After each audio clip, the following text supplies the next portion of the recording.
चलिए बच्चों, तो स्टार्ट करते हैं अपने क्वेश्चन सॉल्व करना। जिन बच्चों ने मेरा वीडियो नहीं देखा है इस टॉपिक के ऊपर, तो प्लीज़ वो जाके एक बार वीडियो जरूर देख लेना, ताकि आपको और क्लैरिटी मिल जाएगी क्वेश्चन सॉल्व करने से पहले।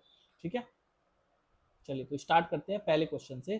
फर्स्ट का फर्स्ट क्वेश्चन क्या कह रहा है कि एक क्लास है, क्लास 10th है जिसमें आप पढ़ रहे हो, और इसमें 10 बच्चे हैं, टोटल 10 ही बच्चे हैं। अब ये बच्चे क्या हैं, या तो बॉयज़ हैं या तो गर्ल्स हैं। ठीक है, हमें बॉयज़ की स्ट्रेंथ नहीं पता है, गर्ल्स की स्ट्रेंथ नहीं पता है, बट हमें ये पता है कि टोटल जो बॉयज़ और गर्ल्स की स्ट्रेंथ है वो मिला के 10 है।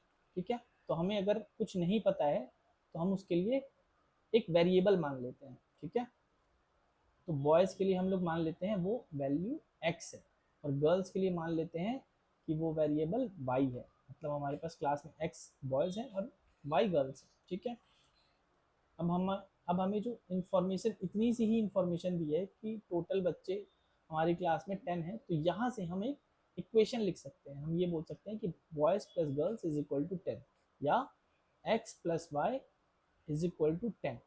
ठीक है बच्चों, ये हमारी फर्स्ट इक्वेशन हो गई। ठीक है,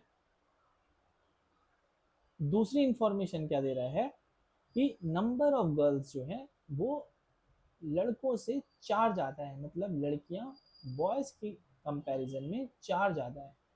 तो लड़कियां क्या है, लड़कियों को हम रिप्रेजेंट कर रहे हैं y से, बॉयज़ को हम रिप्रेजेंट कर रहे हैं x से, मतलब y is greater than x। ठीक है, y is greater than x, तो इसको हम रिलेशन, जो हमारे पास जो इन्फॉर्मेशन दी है उसको हम ऐसे लिख सकते हैं, y is equal to x plus 4, मतलब अगर आप x में 4 ऐड करोगे तो आपको y मिलेगा। ठीक है, ये हमारी सेकेंड इक्वेशन है। तो ध्यान से देखो कि ये दोनों इक्वेशन क्या है, linear equation in two variable है। Linear equation in two variable है। ठीक है, हमने इक्वेशंस फॉर्म कर ली।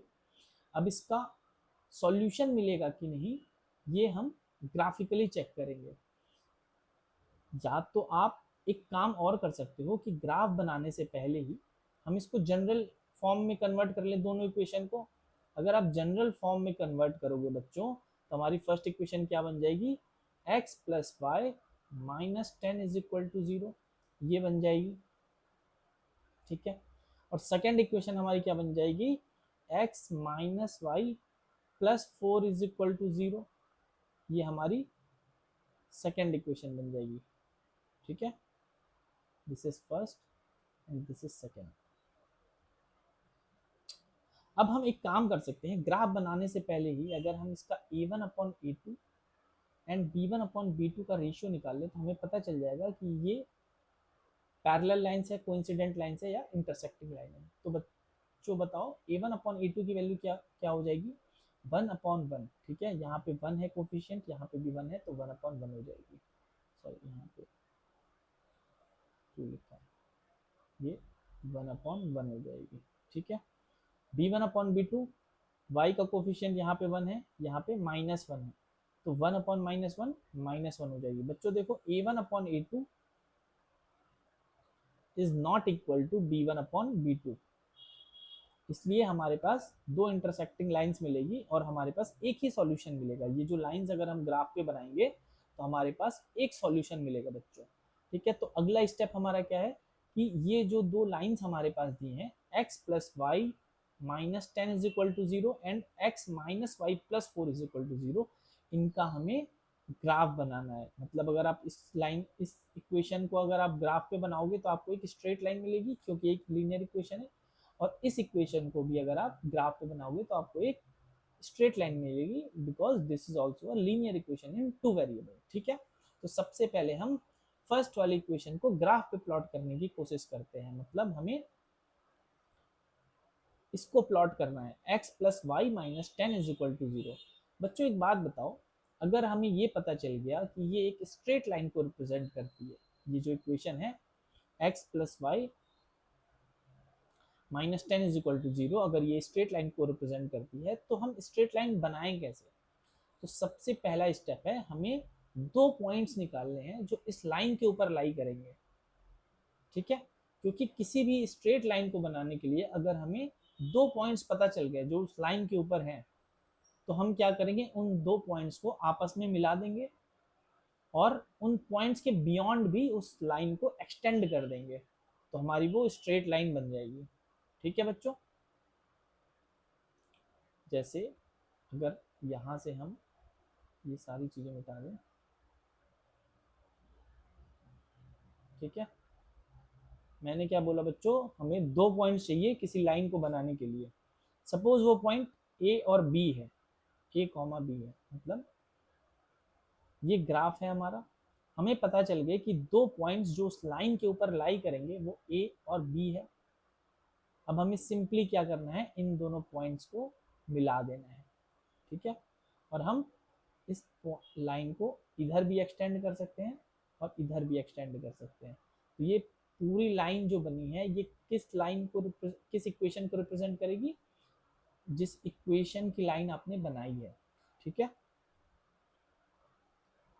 और ये जो दोनों पॉइंट्स हैं ये इस लाइन की इक्वेशन, सपोज कीजिए इस लाइन की इक्वेशन है a x plus b y plus c is equal to 0, और आपको पता चल गया कि इस लाइन के ऊपर दो पॉइंट्स हैं ए और बी। ठीक है, ये दोनों पॉइंट्स के जो एक्स और वाई कोऑर्डिनेट है, इसका भी एक्स और वाई कोऑर्डिनेट होगा और बी पॉइंट का भी एक्स और वाई कोऑर्डिनेट होगा। ये दोनों पॉइंट्स इस लाइन की इक्वेशन को सेटिस्फाई करेंगे।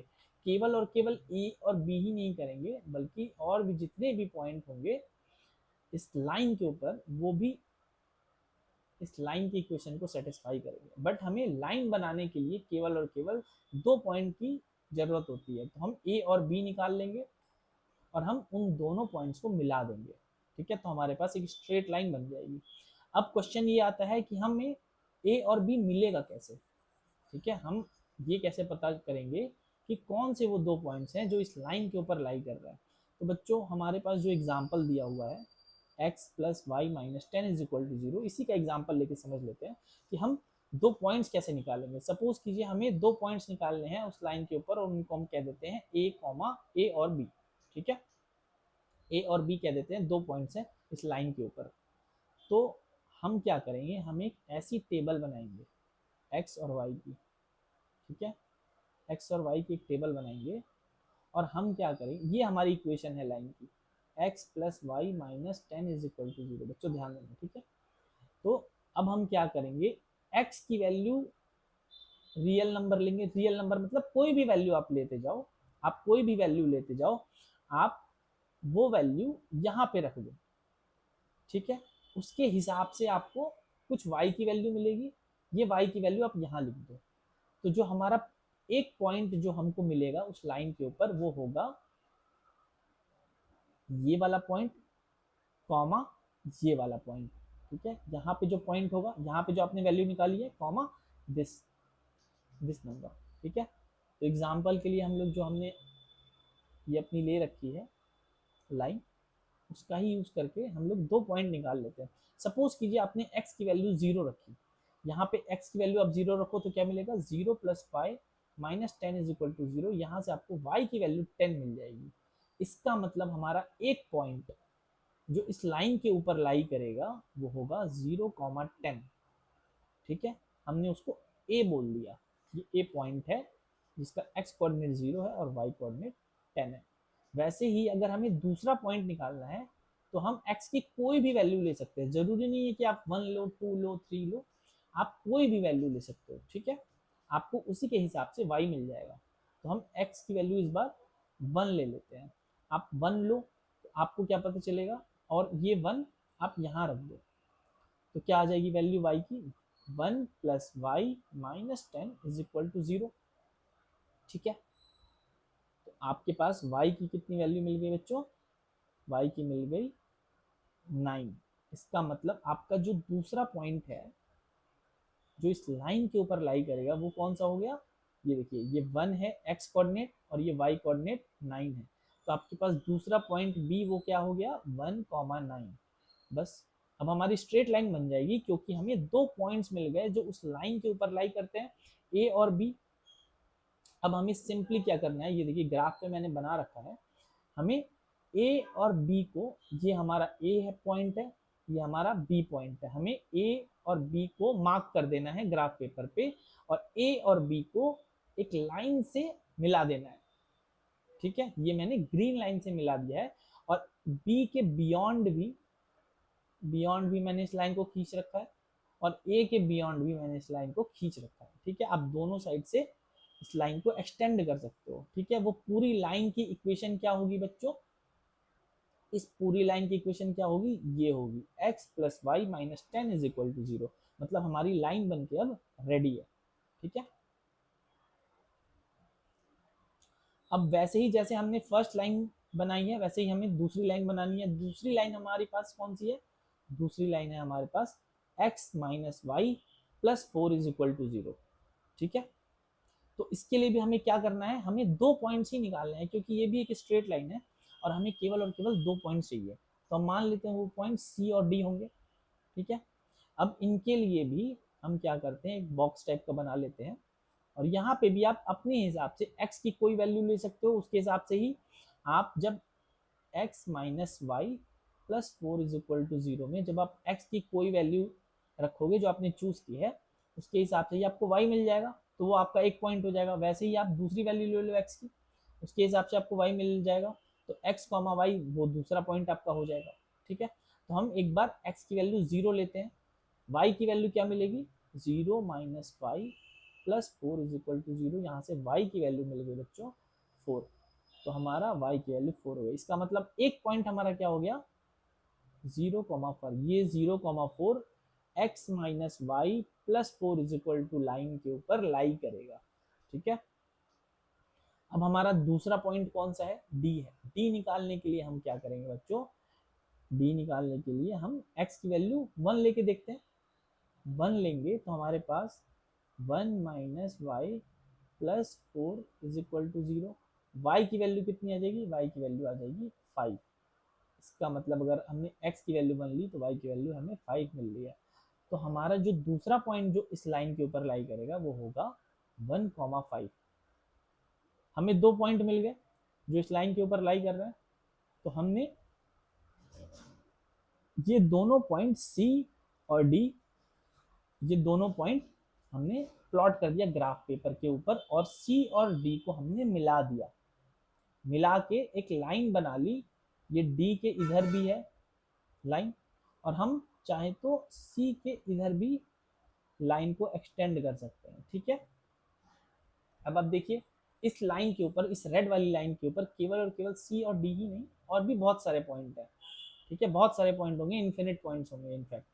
ठीक है, अब हमें सिंपली क्या करना है, आपको ऑब्जर्व करना है कि ये जो दो लाइंस हमने बनाई है, ग्रीन वाली और रेड वाली, ये कहाँ पे जाके इंटरसेक्ट कर रही है।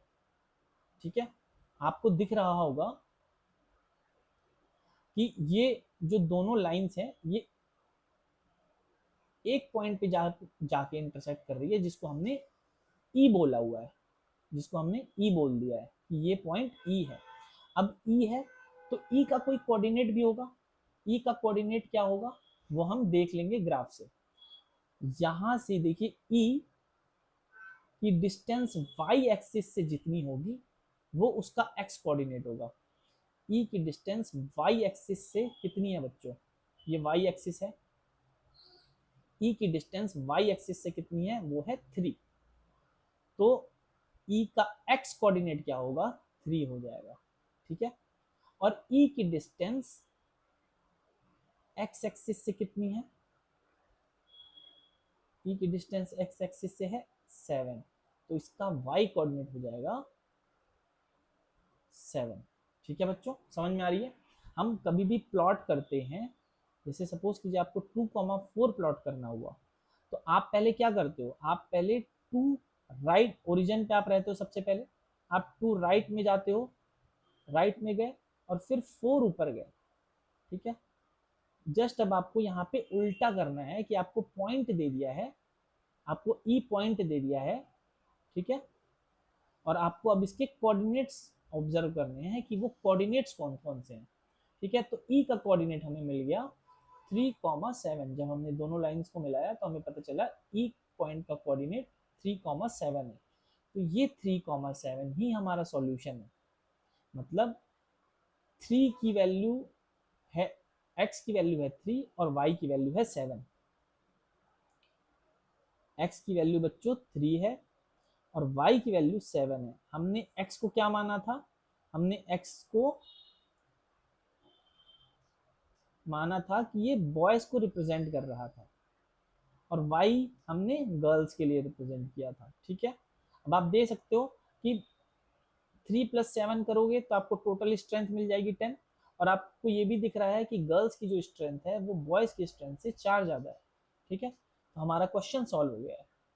मेन इंपॉर्टेंट चीज इसमें ये है कि आपको 2 पेयर बनानी है और 2 पेयर बनाने के बाद आपको हर लाइन पे एक पेयर ऑफ इक्वेशन बनानी है और आपको हर लाइन पे 2 पॉइंट्स निकालने हैं और उन दोनों पॉइंट्स को ज्वाइन कर देंगे तो हमें एक स्ट्रेट लाइन मिल जाएगी। ठीक है, आप ऐसे ही दूसरी स्ट्रेट लाइन बना लीजिए और उनका जो इंटरसेक्शन पॉइंट होगा वही आपका सॉल्यूशन होगा। ठीक है, चलिए दूसरा क्वेश्चन करते हैं। क्वेश्चन ये है कि 5 पेंसिल और 7 पेन की कॉस्ट टोटल है हमारे पास 50 रुपीज़। ठीक है, क्वेश्चन कह रहा है कि 5 पेंसिल की कॉस्ट और 7 पेंसिल की कॉस्ट को अगर टोटल किया जाए तो वो 50 रुपीज़ आती है, और 7 पेंसिल की कॉस्ट और 5 पेन्स की कॉस्ट को अगर ऐड किया जाए तो वो 46 रुपीज़ है। ठीक है बच्चों, वो 46 रुपीज़ है। तो हम मान लेते हैं, क्योंकि हमें पेन्स की कॉस्ट भी नहीं पता है और हमें पेंसिल की कॉस्ट भी नहीं पता है। ठीक है, तो हमने क्या मान लिया कि हमने मान लिया पेंसिल की कॉस्ट, एक पेंसिल की कॉस्ट x रुपीज़ है और एक पेन की कॉस्ट y रुपी है। ठीक है, पर पेंसिल और पर पेन। ठीक है, हमें इंफॉर्मेशन दी गई है कि 5 पेंसिल की कॉस्ट एंड 7 पेन की टोटल कॉस्ट ये कितनी है, 50 है। बच्चों एक बात बताओ, एक पेंसिल की कॉस्ट 5x है तो 5 पेंसिल की कॉस्ट कितनी होगी, 5x होगी, और अगर एक पेन की कॉस्ट y है तो 7 पेन्स की कॉस्ट कितनी होगी, 7y होगी, और इन दोनों का टोटल अगर करेंगे तो ये कितने की पड़ रही है हमें, ये हमें पड़ रही है 50 रुपीज़ की। तो this is our first equation. ठीक है, ये हमारा फर्स्ट इक्वेशन हो गया। सेकेंड इंफॉर्मेशन में कह रहा है कि 7 पेंसिल्स की कॉस्ट एंड 5 पेन्स की कॉस्ट ये है टोटल 46 रुपीज़ के बराबर।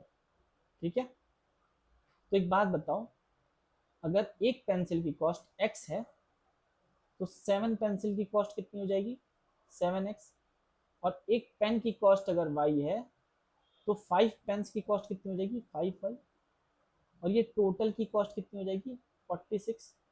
इसका मतलब हमारे पास 2 इक्वेशन मिल गई, दोनों इक्वेशन लीनियर इक्वेशन।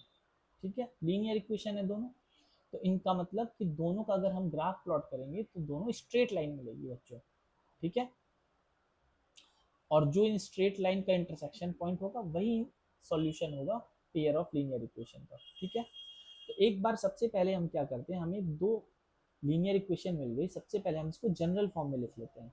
ठीक है, 5x plus 7y minus 50 is equal to 0, ये फर्स्ट इक्वेशन है, and 7x plus 5y minus 46 is equal to 0, this is our second equation. सबसे पहले जल्दी जल्दी a1 a2 और b1 b2 का रेशियो निकाल देते हैं, a1 upon a2 and b1 upon b2।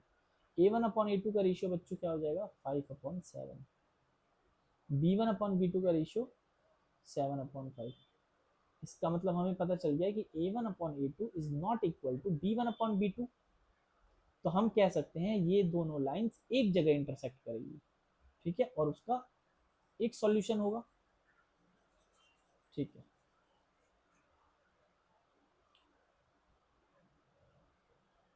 First equation है हमारी 5x plus 7y minus 50 is equal to 0।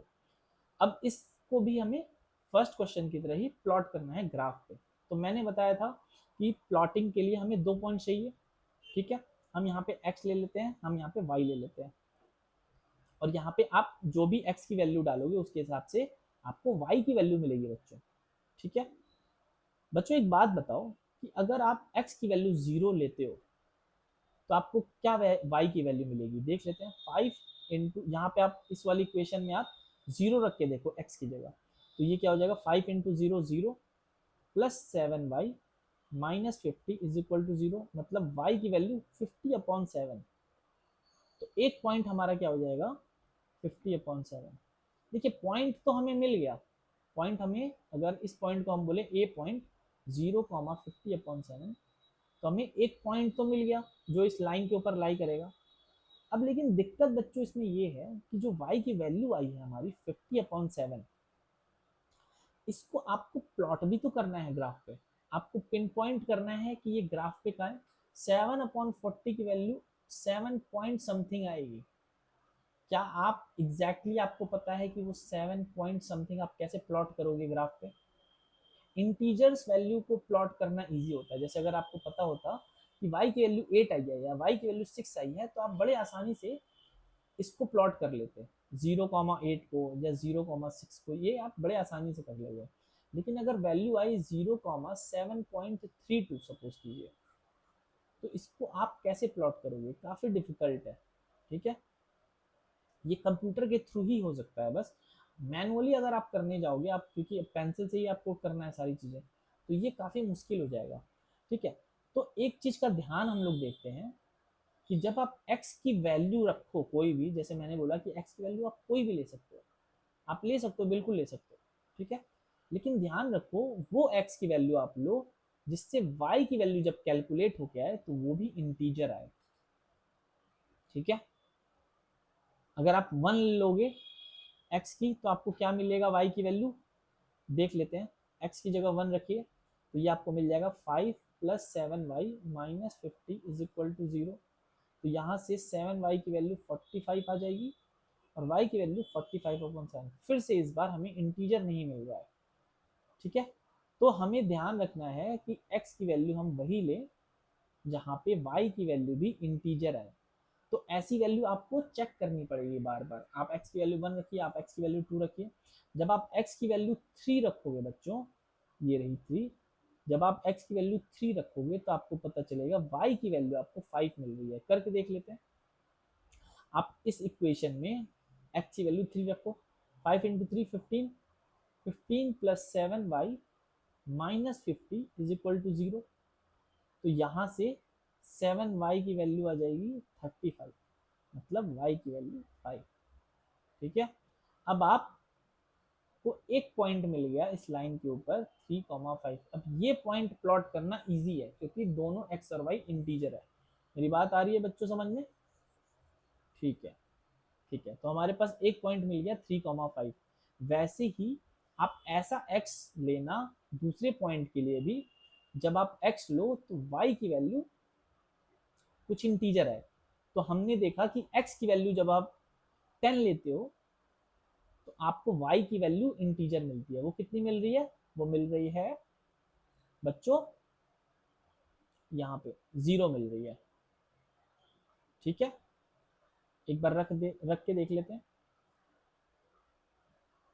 5 × 10 + 7y - 50 is equal to 0। 5 × 10 50, 50 - 50 0, मतलब 7y की वैल्यू 0 हो गई, मतलब y की वैल्यू 0 हो गई। तो यहाँ से हमें y की वैल्यू 0 हो गई। ठीक है, ये 10,0 ये भी प्लॉट करना काफ़ी इजी है। ठीक है, तो हमें दो पॉइंट्स मिल गए इस लाइन के ऊपर, एक तो 3,5 और दूसरा पॉइंट है 10,0। सबसे पहले हम इस स्ट्रेट लाइन को प्लॉट कर लेंगे, हम इसका ग्राफ बना लेंगे। ठीक है, देखिए ये वाली लाइन कौन सी है हमारी, 5x। ये जो रेड वाली लाइन है इसको हमने कैसे बनाया है, हमने एक पॉइंट लिया 3,5, ये 3,5 ए पॉइंट है, और हमने दूसरा पॉइंट लिया बी पॉइंट, ये वाला पॉइंट। ठीक है, ये वाला पॉइंट बी की वैल्यू है 10,0। हमने ए पॉइंट और बी पॉइंट को मिला के रेड लाइन बना ली। ठीक है, हमें एक लाइन मिल गई। उसके बाद अब हम क्या करेंगे कि सेम प्रोसीजर से सेकेंड वाली लाइन भी बनाएंगे। ठीक है, अब ये हमारी इक्वेशन है 7x + 5y - 46 is equal to 0। आपको इसके लिए भी 2 पॉइंट चाहिए, सी और डी, ठीक है। इसके लिए भी हम एक्स और वाई करेंगे, यहाँ बॉक्स टाइप का बना लेंगे। अब आप एक बात बताओ बच्चों कि अगर आप x की वैल्यू फिर से यहाँ पे 0 लोगे तो आपको क्या वैल्यू मिलेगी y की? तो 7 इंटू 0, 0 प्लस 5y माइनस 46 चला जाएगा राइट साइड तो 46 हो जाएगा। तो y की वैल्यू आपको 46/5 मिलेगी। ये क्या इंटीजर है? नहीं है। इसका मतलब आपको प्लॉट करने में डिफिकल्टी होगी। आप ले सकते हो, बिल्कुल ले सकते हो, और आप करके भी आपका मन करे तो आप 0,46/5 को आप प्लॉट करके करने की कोशिश करो, but I will not recommend कि आप कोई ऐसा पॉइंट प्लॉट करो जिसमें x और y की वैल्यू इंटीजर ना हो, ठीक है। ठीक है, तो हमने देखा, हमने रैंडम फिर गेस किया और पाया कि जब हम x की वैल्यू 3 लेते हैं तो हमें y की वैल्यू कितनी मिलती है, चेक कर लेंगे। x की वैल्यू 3 लो, 7 into 3 21, 21 plus 5y minus 46 is equal to 0। 21 minus 46 कितना हो गया, 35, सॉरी 25। 5y की वैल्यू 25, यहाँ से y की वैल्यू हमें मिल गई 5, ठीक है। तो ये y की वैल्यू 5 मिल गई। अब देखिए ए पॉइंट जो हमें, सॉरी सी पॉइंट जो हमें मिला वो 3,5 है, ठीक है। 3,5 है, यहाँ पे दोनों x और y कोऑर्डिनेट जो है वो हमारे इंटीजर है, और ये आसानी से प्लॉट हो सकता है, ठीक है। तो हम एक पॉइंट ले लेंगे 3,5। फिर हमें दूसरा पॉइंट भी चाहिए। अब हम दूसरा पॉइंट फिर से हम रैंडम गैस करेंगे कि x की ऐसी कौन सी वैल्यू लें जिससे हमें y की जो वैल्यू है वो भी इंटीजर मिल जाए। इस बार हम क्या करेंगे, x की वैल्यू 8 लेंगे। देखते हैं 8 लेने पे क्या मिल रही है y की वैल्यू। यहाँ पे आप 8 लो बच्चों, 7 into 8 56, 56 plus 5y minus 46 is equal to 0। 56 minus 46 10, 5y की वैल्यू 10। इसका मतलब y की वैल्यू हमें मिल गई बच्चों, सॉरी ये 56 माइनस 46 10 है, 10 जब राइट साइड में जाएगा तो ये -10 हो जाएगा, तो y की वैल्यू हमें -2 मिल जाएगी। तो हमें दूसरा पॉइंट जो मिला डी पॉइंट वो 8, -2 मिला, ठीक है। हमारे पास दो पॉइंट आ गए, एक सी पॉइंट है जो 3,5 है और एक डी पॉइंट है 8, -2। बस अब हमारी स्ट्रेट लाइन बनने को तैयार है, ठीक है। हम क्या करेंगे, हम दो पॉइंट्स को प्लॉट करेंगे पहले ग्राफ पेपर पे, सी और डी को। बच्चों देखो सी कहाँ पे है, सी ये रहा, और डी कहाँ पे है 8, -2 ये रहा। इन दोनों पॉइंट्स को हम जब ज्वाइन करेंगे तो हमें एक ग्रीन लाइन मिलेगी, ग्रीन लाइन मिलेगी, ठीक है। और आप देखो बच्चों जब ये रेड और ग्रीन लाइन कहाँ पे इंटरसेक्ट कर रही है, ये दोनों लाइंस 3,5 पे इंटरसेक्ट कर रही है, ठीक है। तो यही हमारा 3,5 सॉल्यूशन भी हो जाएगा। बच्चों आपको सॉल्यूशन निकालते टाइम ही आपको पता चल जाना चाहिए था कि 3,5 है वही हमारा सॉल्यूशन होगा, क्योंकि हमने ए पॉइंट की जो कोऑर्डिनेट्स निकाले थे वो भी 3,5 था, और सी पॉइंट का जो कोऑर्डिनेट निकाला है वो भी 3,5 है। तो आपको पता चल जाना चाहिए कि ए और सी जिन के कोऑर्डिनेट्स 3,5 है ये दोनों दोनों लाइंस की इक्वेशन को सेटिस्फाई कर रहा है, ठीक है। फर्स्ट वाली इक्वेशन को भी सेटिस्फाई कर रहा है और सेकंड वाली इक्वेशन को भी सेटिस्फाई कर रहा है। तो सॉल्यूशन वही होता है जो दोनों लाइंस की इक्वेशन को एक साथ सेटिस्फाई करता है, ठीक है। तो 3,5 दोनों लाइंस की इक्वेशन को सेटिस्फाई कर रहा है, ठीक है। तो हमने x की वैल्यू क्या मानी है, हमने माना है कि x जो है वो पेंसिल को रिप्रेजेंट कर रहा है और y है वो पेन को रिप्रेजेंट कर रहा है। हमारा सॉल्यूशन क्या मिला है 3,5, ठीक है। ये 3 क्या है x है, ये 5 क्या है y है। इसका मतलब पर पेंसिल की कॉस्ट 3 रुपीज है और पर पेन की कॉस्ट 5 रुपीज है, ठीक है। चलिए आगे बढ़ते हैं। अब हम आ जाते हैं सेकेंड क्वेश्चन पे।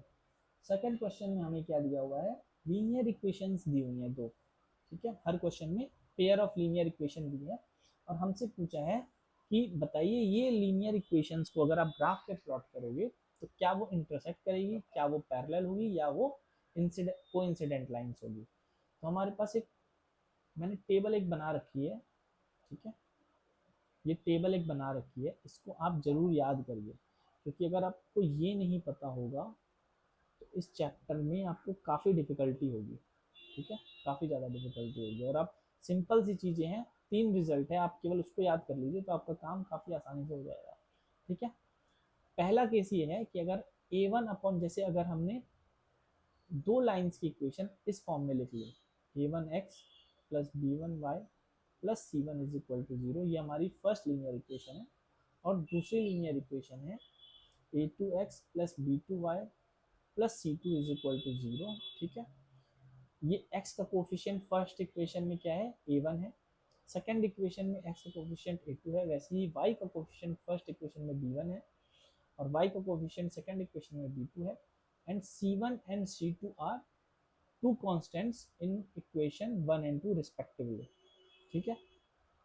तो सबसे पहले हमें क्या करना है, जैसे ही हमें लीनियर इक्वेशंस दी हैं, दो लीनियर इक्वेशन दिए हैं, तो हमें a1 अपॉन a2 का रेशियो निकाल लेना है, ठीक है। फिर हमें क्या करना है, b1 अपॉन b2 निकाल लेना है। अगर ये दोनों का रेशियो मतलब a1 अपॉन a2 की वैल्यू b1 अपॉन b2 के बराबर नहीं है, इसका मतलब वो जो लाइंस आपको बनेंगी ग्राफ के ऊपर वो एक जगह इंटरसेक्ट करेगी।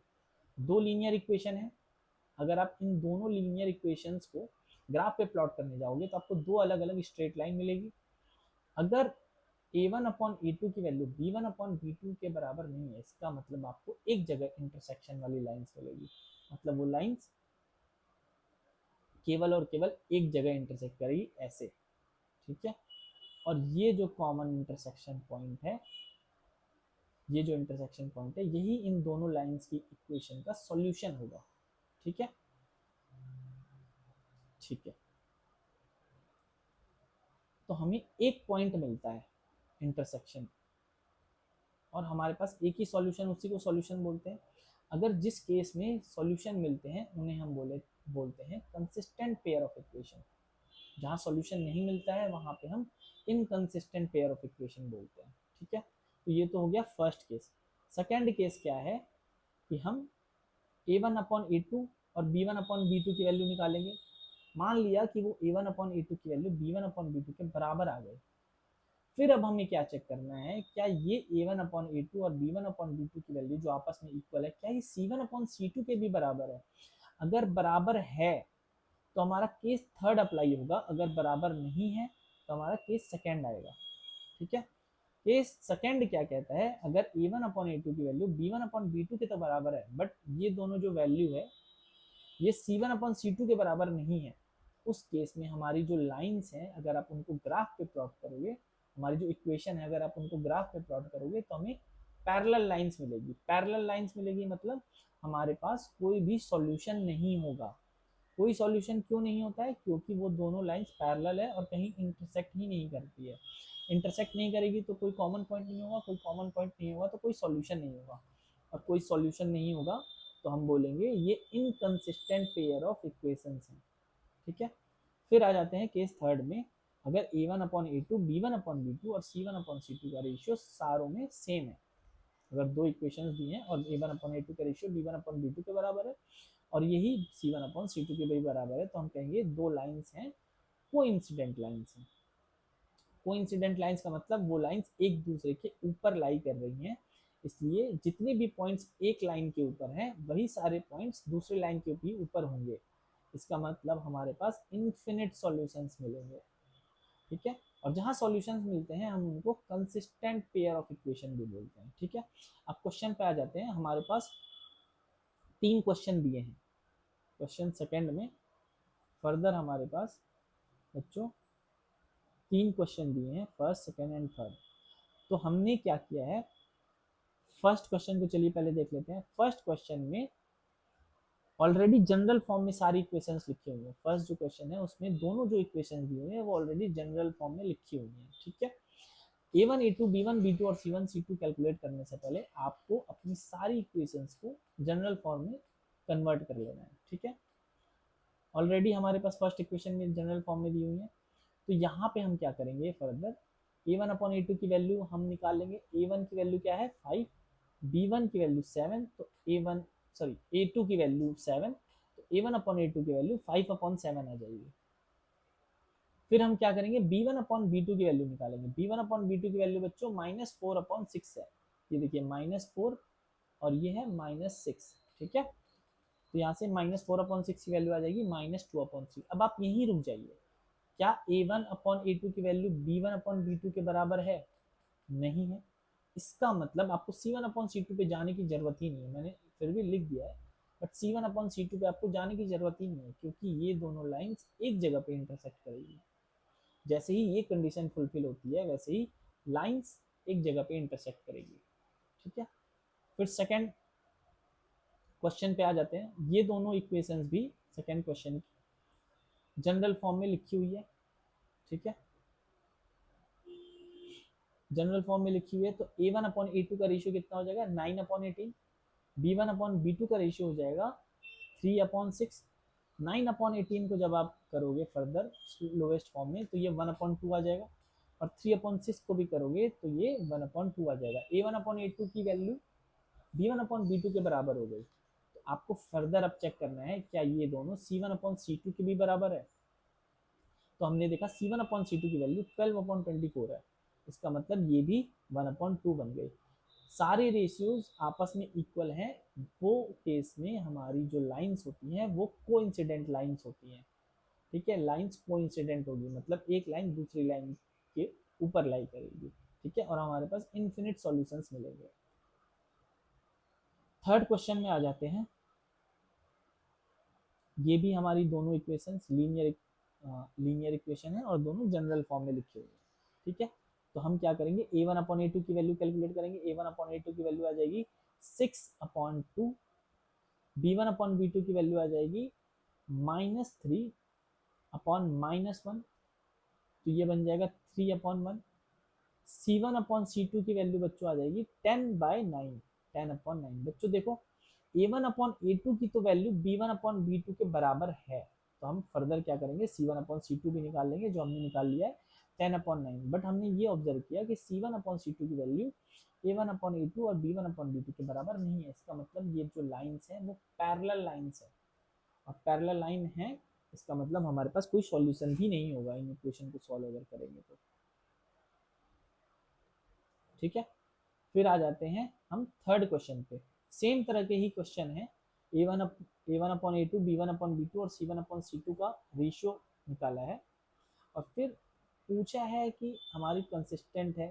फर्स्ट सेकेंड क्वेश्चन में हमसे कंसिस्टेंट और इनकंसिस्टेंट पूछा है, सॉरी, ये पूछा है कि लाइंस इंटरसेक्ट कर रही है, ठीक है, कर रही है तो क्या वो कोइंसिडेंट है, क्या वो पैरेलल है, ठीक है, ये पूछा है। थर्ड क्वेश्चन में हमसे पूछा है क्या ये लाइंस कंसिस्टेंट है या नहीं है। तो हमें पता है कि जहाँ पे सॉल्यूशन मिलता है वो कंसिस्टेंट होती है लाइंस, और जहाँ पे सॉल्यूशन नहीं मिलता है वो इनकंसिस्टेंट होती है। तो एक बात ध्यान रखना, जहाँ पे एक जगह पे इंटरसेक्ट कर रहा है वो कंसिस्टेंट हो गई, जहाँ पे इन्फिनिट पॉइंट्स पे इंटरसेक्ट कर रही है, कॉमन पॉइंट है, वो भी कंसिस्टेंट हो गई। मतलब कोइंसिडेंट लाइंस कंसिस्टेंट हो गई, और वन पॉइंट पे इंटरसेक्ट करने वाली लाइंस भी कंसिस्टेंट हो गई। पैरेलल लाइंस इनकंसिस्टेंट हो गई, क्योंकि उनका कोई सॉल्यूशन नहीं मिलता है उनको सॉल्व करने पर, ठीक है। तो फर्स्ट क्वेश्चन देखते हैं। सेम हमें थर्ड क्वेश्चन में भी ये वाला टेबल ध्यान में रखना है, ठीक है। ठीक है, फर्स्ट क्वेश्चन देखते हैं। फर्स्ट क्वेश्चन में जनरल फॉर्म में नहीं है, तो सबसे पहले तो हमने क्या किया है, इन दोनों इक्वेशंस को हमने जनरल फॉर्म में कन्वर्ट कर लिया है। तो हमारे पास इक्वेशंस क्या बन गई, फर्स्ट इक्वेशन बन गई 3x plus y minus 5 is equal to 0, और सेकेंड इक्वेशन क्या बन जाएगी 2x minus 3y minus 7 is equal to 0, ठीक है। यहाँ से जब आप देखोगे तो a1 अपॉन a2 की वैल्यू क्या मिल जाएगी 3 अपॉन 2, ठीक है। b1 अपॉन b2 की वैल्यू मिल जाएगी 1 अपॉन -3 विच इज -1 अपॉन 3, ठीक है। अब a1 अपॉन a2 की वैल्यू क्या b1 अपॉन b2 के बराबर है, नहीं है, तो आप वहीं रुक जाओ, आपको c1 c2 पे जाने की जरूरत नहीं है, ठीक है। ऑलरेडी यहाँ पे a1 अपॉन a2 की वैल्यू b1 अपॉन b2 के बराबर नहीं है, इसका मतलब ये पेयर ऑफ लीनियर इक्वेशंस जो हैं वो एक जगह इंटरसेक्ट करेगी, एक जगह इंटरसेक्ट करेगी, मतलब हमें एक सॉल्यूशन मिल रहा है, और जहाँ सॉल्यूशन मिलता है बच्चों उसको हम कंसिस्टेंट बोलते हैं, कंसिस्टेंट पेयर ऑफ इक्वेशंस बोलते हैं, ठीक है। ठीक है, आप सेकंड क्वेश्चन पे आ जाओ। सेकंड क्वेश्चन क्या क्या है, कि दो यहाँ पे भी लीनियर इक्वेशन भी है और दोनों जनरल फॉर्म में नहीं है, तो सबसे पहले हमने जनरल फॉर्म में कन्वर्ट कर लिया है। यहाँ से अगर हम a1/a2 की वैल्यू निकालेंगे तो बच्चों देखो a1 की वैल्यू है 2 और a2 की वैल्यू है 4, तो 2/4 1/2 आ गई वैल्यू a1/a2 की। b1/b2 निकालोगे तो b1 की वैल्यू है -3 और b2 की वैल्यू है -6, तो यहाँ से भी हमारा b1/b2 की वैल्यू 1/2 आ गई। c1/c2 आप जब निकालोगे तो आपको पता चलेगा c1 की वैल्यू है -8 और c2 की वैल्यू है -9, c1/c2 की वैल्यू 8/9 आ जाएगी। तो आप ऑब्जर्व करोगे कि a1/a2 की वैल्यू तो b1/b2 के बराबर है, बट ये दोनों c1/c2 के बराबर नहीं है। इस केस में क्या होता है, लाइंस जो होती हैं वो पैरेलल होती हैं, और पैरेलल जहाँ पे लाइंस होती हैं वहाँ पे हमें कोई सॉल्यूशन नहीं मिलता है, इसका मतलब हमारे पास इनकंसिस्टेंट पेयर ऑफ इक्वेशन है। ठीक है, फिर ये थर्ड सॉरी क्वेश्चन, ये थर्ड क्वेश्चन में भी दो लीनियर इक्वेशन दी हैं, हम इनको पहले जनरल फॉर्म में कन्वर्ट कर लेंगे। जनरल फॉर्म में कन्वर्ट कर लेंगे तो हमारे पास ये मिल जाएगा। ठीक है, 3/2x + 5/3y -7 = 0 and second equation क्या बन जाएगी, 9x - 10y - 14 = 0, ये बन जाएगी। आप को सबसे पहले a1/a2 का रेशियो निकालना है। a1 की वैल्यू बच्चों देखो 3/2 है और a2 की वैल्यू है 9, तो 3/2 डिवाइडेड बाई 9 की वैल्यू कितनी हो जाएगी, आप सॉल्व करो इसको, आपको मिलेगा, ये सॉल्व तो करना आता होगा ना, आई एज्यूम कि 10th क्लास में हो तो आपको ये सब चीज़ें आती होगी। 3/2 डिवाइडेड बाई 9 का मतलब होता है ये, फिर ये हो जाएगा 3/18 का मतलब 1/6, तो हमें a1/a2 की वैल्यू मिल गई 1/6। ठीक है, b1/b2 की वैल्यू क्या हो जाएगी, वैसे ही 5/3 डिवाइडेड बाय -10, तो आप करोगे तो आपको पता चलेगा b1/b2 की वैल्यू -1/6 आ रही है। ये ऐसे करेंगे 5/3 डिवाइडेड बाय -10, फिर हम -5/30 को जब काटेंगे ऊपर नीचे तो -1/6 आ जाएगी। a1/a2 की वैल्यू है 1/6, b1/b2 की वैल्यू है -1/6, इसका मतलब ये दोनों आपस में इक्वल नहीं है, आपको फर्दर सॉल्व करने की जरूरत नहीं है, c1 c2 निकालने की जरूरत नहीं है। आप ये कह सकते हो कि ये दोनों लाइंस एक जगह इंटरसेक्ट करेगी मतलब सॉल्यूशन मिलेगा, एक सॉल्यूशन मिलेगा मतलब ये कंसिस्टेंट पेयर ऑफ इक्वेशंस है। ठीक है, अगले क्वेश्चन पे चलते हैं। फोर्थ क्वेश्चन को सबसे पहले हमने जनरल फॉर्म में कन्वर्ट कर लिया है, वो इस तरह की दिखेगी, 5x - 3y - 11 = 0 and -10x + 6y + 22 = 0। a1/a2 की वैल्यू निकालेंगे, a1 की वैल्यू है 5, a2 की वैल्यू है -10, यहाँ से आ जाएगा हमारे पास -1/2। वैसे ही b1/b2 की वैल्यू निकालेंगे, b1 की वैल्यू है -3, b2 की वैल्यू है 6, तो यहाँ से भी -1/2 निकल जाएगा। a1/a2 की वैल्यू b1/b2 के बराबर आ गई। अब हम फर्दर c1/c2 की वैल्यू निकालते हैं। c1/c2 की वैल्यू क्या आ जाएगी, -11/22, मतलब ये भी -1/2 आ जाएगा। इसका मतलब तीनों रेशियो आपस में इक्वल है। तीनों रेशियो आपस में इक्वल होते हैं मतलब ये लाइंस कोइंसिडेंट लाइंस है। कोइंसिडेंट लाइंस है मतलब हमें इन्फिनिट सॉल्यूशंस मिलेंगे, और सॉल्यूशन मिल रहे हैं इसका मतलब ये कंसिस्टेंट पेयर ऑफ इक्वेशन है। ठीक है, फिफ्थ क्वेश्चन पे आते हैं। फिफ्थ क्वेश्चन को भी हमने पहले जनरल फॉर्म में कन्वर्ट कर लिया है। जनरल फॉर्म में कन्वर्ट करने के बाद हमें पता चला a1 की वैल्यू 4/3, a2 की वैल्यू 2। ठीक है, तो 4/3 डिवाइडेड बाई 2 से हमें a1/a2 का वैल्यू पता चल जाएगी। 4/3 डिवाइडेड बाई 2, इसको सॉल्व करो आप, 2/3 मिलेगा। ठीक है, b1/b2 की वैल्यू 2/3, हमें पता चल गया कि a1/a2 की वैल्यू b1/b2 के बराबर है। इसका मतलब हमें फर्दर c1/c2 की वैल्यू निकालनी पड़ेगी, ये देखने के लिए क्या ये लाइंस पैरेलल है या ये लाइंस कोइंसिडेंट है, क्योंकि a1/a2 की वैल्यू b1/b2 के बराबर मिल चुकी है हमें। ठीक है, c1/c2 निकाल लो बच्चों। c1/c2 क्या हो गया, -8/-12, माइनस माइनस कर गया, यहाँ से आ जाएगी 2/3। ये देखो a1/a2 की वैल्यू भी उतनी है जितनी b1/b2 की है, और ये दोनों भी c1/c2 के बराबर है। इसका मतलब हमें कोइंसिडेंट लाइंस मिल रही है। ठीक है, हमारे पास इनफिनिट सॉल्यूशंस होंगे क्योंकि, ठीक है, हमारे पास और हमारे जो सॉल्यूशन होंगे वो इन्फिनिट होंगे, इसलिए कंसिस्टेंट पेयर ऑफ इक्वेशन बोलेंगे इनको। ठीक है। चलिए बच्चों, क्वेश्चन नंबर 4 को स्टार्ट करते हैं। क्वेश्चन 4 में कह रहा है कि हमें पेयर ऑफ लीनियर इक्वेशन दी हुई है और हमें ये बताना है कि ये pair of linear equation consistent है या इनकंसिस्टेंट है। बेसिकली हमसे ये पूछ रहा है कि इनको अगर सॉल्व हम अगर करें तो क्या हमें सॉल्यूशन मिलेंगे या नहीं मिलेंगे। अगर मिलेंगे इसका मतलब कंसिस्टेंट है, नहीं मिलेंगे इसका मतलब इनकंसिस्टेंट है। ठीक है। और अगर मिलते हैं मतलब अगर कंसिस्टेंट पेयर ऑफ इक्वेशंस हैं तो उनका सॉल्यूशन जो है हमें ग्राफिकली निकालना है। ठीक है। तो फोर्थ का फर्स्ट देखते हैं। फोर्थ का फर्स्ट क्वेश्चन है x plus y is equal to 5 and 2x plus 2y is equal to 10। तो सबसे पहले इन दोनों इक्वेशंस को हम जनरल फॉर्म में लिख लेंगे। तो ये x plus y minus 5 is equal to 0 और 2x plus 2y minus 10 is equal to 0। General form मतलब ax plus by plus c is equal to 0 के फॉर्म में। ठीक है। इसमें लिख लेंगे। यहाँ से a1 अपॉन a2 की वैल्यू मिल जाएगी हमें 1/2। ठीक है। b1 अपॉन b2 की वैल्यू बच्चों क्या मिल जाएगी 1/2। इसका मतलब a1 upon a2 b1 upon b2 के बराबर है। c1 अपॉन c2 की वैल्यू क्या हो जाएगी -5/-10, मतलब ये भी 1/2 है। इसका मतलब तीनों रेशियोज जो हमारे निकल के आ रहे हैं वो तीनों इक्वल है। जहाँ पे ऐसी कंडीशन होती है वहाँ पे कोइंसिडेंट लाइंस मिलती है। कोइंसिडेंट लाइंस मिलती है मतलब हमारे पास इनफिनिट सॉल्यूशंस है हमारे पास। ठीक है।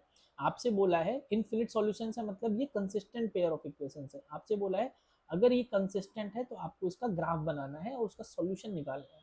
तो आपको पता है यहाँ पे एक नहीं बल्कि इनफिनिट सॉल्यूशन मिल सकते हैं। वो सॉल्यूशन कैसे मिलेंगे आप किसी भी लाइन को या फर्स्ट लाइन या सेकेंड लाइन के ऊपर देख लीजिए कि कौन कौन से पॉइंट लाई करते हैं, क्योंकि जो भी पॉइंट लाइन 1 के ऊपर लाई करेंगे वही पॉइंट लाइन 2 के ऊपर भी लाई करेंगे।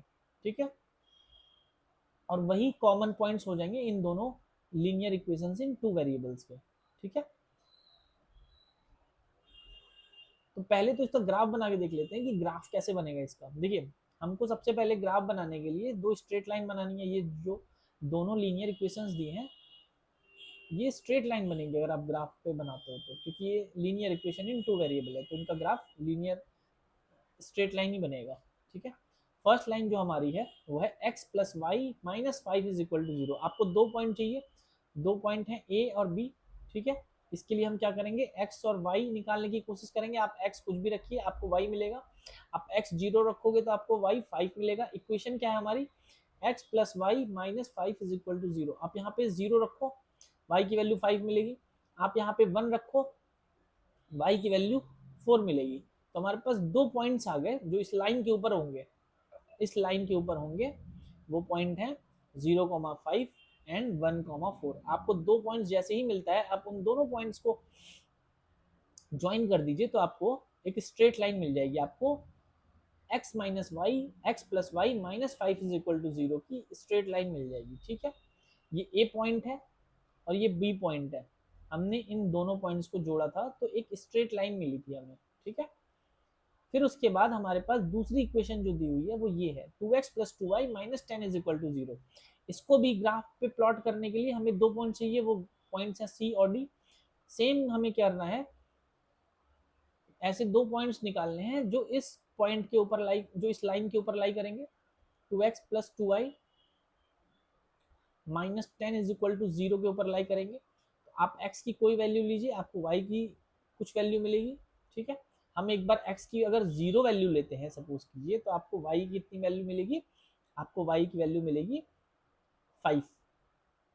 ठीक है। आप x की 1 लीजिए तो आपको y की कितनी वैल्यू मिलेगी 4। ठीक है।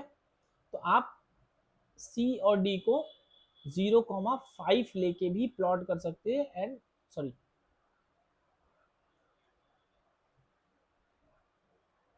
आप c को क्या पॉइंट ले सकते हो 0,5 और d को ले सकते हो आप 1,4। ठीक है। मैंने यहाँ पे दोनों अलग अलग पॉइंट्स लिए हैं। ठीक है। इस दूसरी वाली लाइन को बनाने के लिए मैंने x की वैल्यू 2 ली है, तो वहां से मुझे y की वैल्यू 3 मिली है। ठीक है, एक पॉइंट हमारे पास आ गया 2,3, और अगर x की वैल्यू 3 लेंगे तो हमारे पास y की वैल्यू 2 मिलेगी, तो हमारे पास दूसरा पॉइंट आ गया 3,2। ठीक है, 3,2 आ गया, तो हमारे पास दो पॉइंट कौन कौन से मिल गए, 2,3 एंड 3,2। ठीक है, ठीक है, हमने यहाँ पे 0 और 5 और 1,4 क्यों नहीं लिया, क्योंकि ये सेम पॉइंट है जो हमने ऊपर निकाले थे। ठीक है, जो हमने, ये पॉइंट देखिए, ये ए है और ये बी है, हमने अलग अलग पॉइंट लेके सेकेंड वाली लाइन को बनाया है। ठीक है, क्योंकि अगर हम यही वाला पॉइंट लेते तो आपको लगता कि हम फर्स्ट वाली लाइन का इक्वेशन बना रहे हैं, जबकि हमने फिर सी और डी को अलग अलग और दूसरे पॉइंट ले लिए। ठीक है, 0,5 ना लेके और 1,4 ना लेके हमने कुछ दूसरा पॉइंट ले लिया। हमने क्या ले लिया, सी को ले लिया 2,3 और डी को ले लिया 3,2। ठीक है, अब हम क्या करेंगे, सी और डी को प्लॉट करेंगे और इन दोनों को भी मिला देंगे। आपको पता चलेगा कि जब आप दूसरी लाइन को बनाओगे तो वो पहली वाली लाइन के ऊपर ही लाई करेगी। ठीक है, कोइंसिडेंट का मतलब भी वही होता है, क्योंकि हमने ऑलरेडी देख चुके हैं कि a1/a2 की वैल्यू b1/b2 और c1/c2 के बराबर है। इसका मतलब ये जो दोनों लाइंस हैं वो आपस में कोइंसिडेंट है और एक दूसरे के ऊपर लाई करेगी। ठीक है, तो इसके कॉमन सॉल्यूशन क्या हो जाएंगे, या अगर आपसे बोले कि in pair of linear equations के सॉल्यूशन बताइए, तो जितने भी पॉइंट इन दोनों लाइंस के ऊपर लाई करेंगे वो सारे इसके सॉल्यूशन है। ठीक है, तो देखिए ए भी लाई कर रहा है, बी भी लाई कर रहा है, सी भी लाई कर रहा है और डी भी लाई कर रहा है। ये दोनों, ये चारों पॉइंट्स एक साथ इन दोनों लाइंस के ऊपर लाई कर रहे हैं। ठीक है, तो ये हमारे सॉल्यूशन हो जाएंगे। ठीक है, और भी काफ़ी सारे पॉइंट्स हैं जो इसके सॉल्यूशन हो सकते हैं, ये पॉइंट भी, ये पॉइंट भी। ठीक है, इन्फिनिट पॉइंट ऐसे होंगे जो इन दोनों लाइंस के ऊपर लाई करेंगे। ठीक है, ठीक है, अब हमें सेकंड क्वेश्चन करना है। तो हमारे पास इक्वेशंस क्या क्या दी हुई हैं, x minus y is equal to 8 and 3x minus 3y is equal to 16। सबसे पहले हम क्या करेंगे, इसको जनरल फॉर्म में लिख लेंगे। जनरल फॉर्म में हमने लिख लिया, ये जनरल फॉर्म में लिख लिया। यहाँ से हमारे पास a1/a2 की वैल्यू बच्चों 1/3 आ गई, b1/b2 की वैल्यू ये देखिए -1/-3 आ गई, तो ये 1/3 आ गई। इसका मतलब a1/a2 की वैल्यू b1/b2 के बराबर है। ठीक है, अभी हमें c1/c2 की वैल्यू चेक करनी है। ठीक है, c1/c2 की वैल्यू हमने निकाली तो पता चला ये -8/-16 है। इसका मतलब 1/2 है। तो ये c1/c2 b1/b2 और a1/a2 के तो इक्वल नहीं है, क्योंकि a1/a2 और b1/b2 की वैल्यू कितनी है, 1/3 है। इसका मतलब हमारी जो दो लाइंस मिलेंगी वो पैरेलल लाइंस है, और पैरेलल लाइंस होती हैं तो हमारे पास कोई सॉल्यूशन नहीं होता है। आपसे बोला है कि अगर इनकंसिस्टेंट है तो आपको ग्राफ बनाने की जरूरत नहीं है। यहाँ पे देखिए, if consistent obtain the solution graphically. अगर कंसिस्टेंट है तो आपको ग्राफ बनाना है, अदरवाइज क्योंकि इनकंसिस्टेंट है तो आपको कोई सॉल्यूशन नहीं मिलना है, इसलिए आपको ग्राफ बनाने की भी जरूरत नहीं है।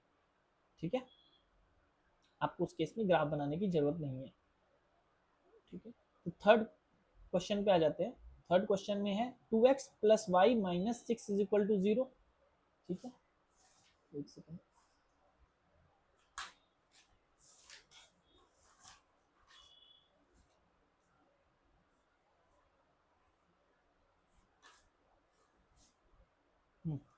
2x plus y minus 6 is equal to 0 and 4x minus 2y minus 4 is equal to 0।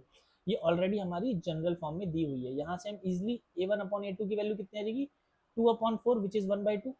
b1/b2 की वैल्यू 1/-2, ये देखिए -2 है। इसका मतलब a1/a2 is not equal to b1/b2, therefore we can say the lines will intersect at single point. Single point है मतलब consistent है।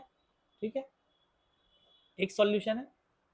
इसका मतलब इसका ग्राफ बनाएंगे तो दो स्ट्रेट लाइन बनेगी और वो दोनों स्ट्रेट लाइन एक जगह पे इंटरसेक्ट करेगी, वही हमें ग्राफ के थ्रू निकालना है। तो उसके लिए हमें क्या करना होगा, ये दोनों लाइंस की ग्राफ पे हमें प्लॉट करना होगा, और प्लॉट करने के लिए हमें हर लाइन के लिए दो पॉइंट चाहिए। ठीक है, तो सबसे पहले हम फर्स्ट वाली इक्वेशन के लिए 2 पॉइंट्स ऐसे निकाल लेते हैं जो इस लाइन के ऊपर लाई करेंगे, ठीक है। ये एक्स वाई है, आप एक बार x की वैल्यू 0 लीजिए तो y की वैल्यू आपको 6 मिलेगी। कैसे मिलेगी? x की वैल्यू आप इस इक्वेशन में 0 लीजिए, 2 into 0 0, 0 plus y minus 6 is equal to 0। यहाँ से y की वैल्यू आपको 6 मिल गई। एक बार आप x की वैल्यू 1 लीजिए, आप x की वैल्यू 1 लोगे तो आपको क्या मिलेगा? 2 into 1 2, 2 plus y minus 6 is equal to 0। यहाँ से आपको y की वैल्यू 4 मिल जाएगी। इसका मतलब आपने x की वैल्यू 0 ली तो y की वैल्यू 6 मिली, x की वैल्यू आप 1 ले रहे हो तो y की वैल्यू आपको 4 मिल रही है, ठीक है। तो आपके पास 2 पॉइंट्स कौन कौन से हो गए? ए और बी।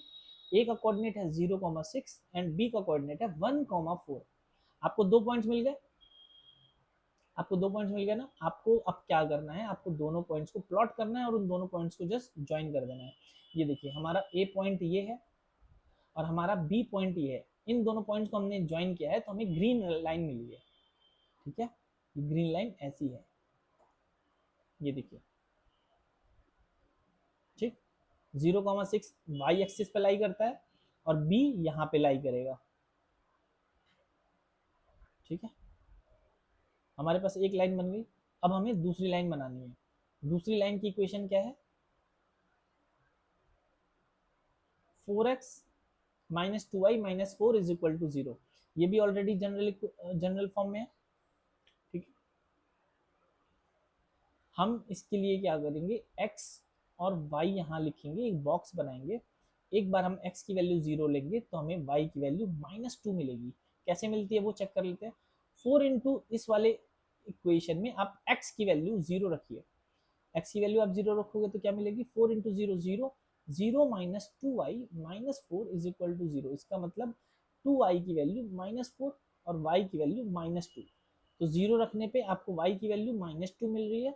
इसका मतलब 0, -2 इस लाइन के ऊपर लाई करेगा, इस लाइन के ऊपर लाई करेगा। जो भी पॉइंट्स किसी लाइन के ऊपर लाई करता है वो उस लाइन की इक्वेशन को सेटिस्फाई करता है, ठीक है। फिर अगली बार हम क्या करेंगे? x की वैल्यू 1 लेंगे तो हमें y की वैल्यू 0 मिलेगी। सॉरी, y की वैल्यू 0 मिल गई। कैसे मिल रही है? 4 into 1 minus 2y minus 4 is equal to 0। 4 minus 4 ये हो गया 0, तो -2y की वैल्यू 0। इसका मतलब y की वैल्यू भी 0, ठीक है।